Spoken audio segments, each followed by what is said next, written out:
This week, I got a rare inside look at Aipac, the American Israel Public Affairs Committee. It's one of the most powerful lobbying groups in the U.S. and one that impacts our elected officials' decisions on foreign policy in the Middle East and even where our tax dollars go.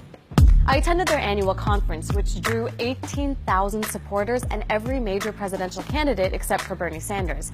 I got to hear pro-Israel messaging that was so strong, facts didn't even seem to matter. What did they say about that? We don't consider it occupation. The glimpse I got of the Aipac machine in action was as fascinating as it was frightening. Here's why. First, the pandering of our presidential candidates was so intense, you'd think they were running for office in Israel.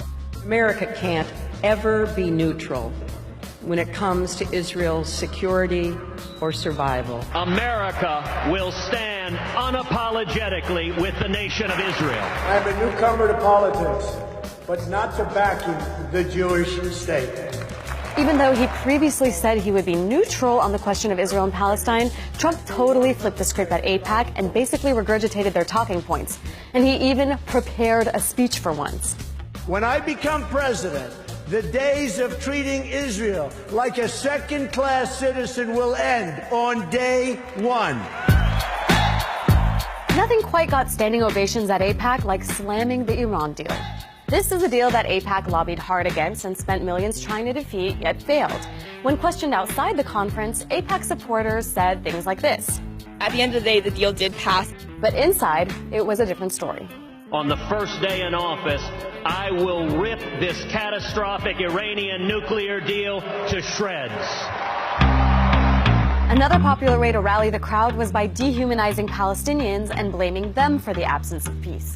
Palestinian children are raised in a culture that glorifies martyrdom and the willingness to die in the pursuit of killing or maiming Israelis. What I didn't hear was basic context, like the fact that Israel has kept more than 4 million Palestinians under a military occupation for decades, or that Israel continues expanding settlements on Palestinian land in violation of international law and long-standing U.S. policy. Those realities weren't criticized as major impediments to peace at all. Attendees kept saying they supported peace between Israelis and Palestinians, but strangely weren't really ready to talk about Israel's actions in the region. Lastly, Aipac's 3-day conference ended with a massive lobbying effort.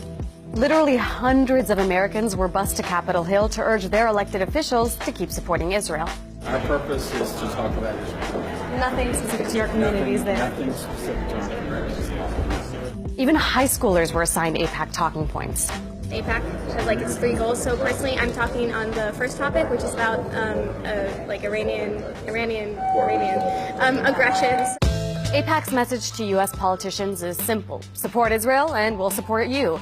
And like other strong lobbies, they're effective. The U.S. gives Israel more than $3 billion of military aid each year, which Israel uses to advance its interests, even when they contradict our own. But seeing the lobby in action firsthand left me asking, is this how American democracy should work?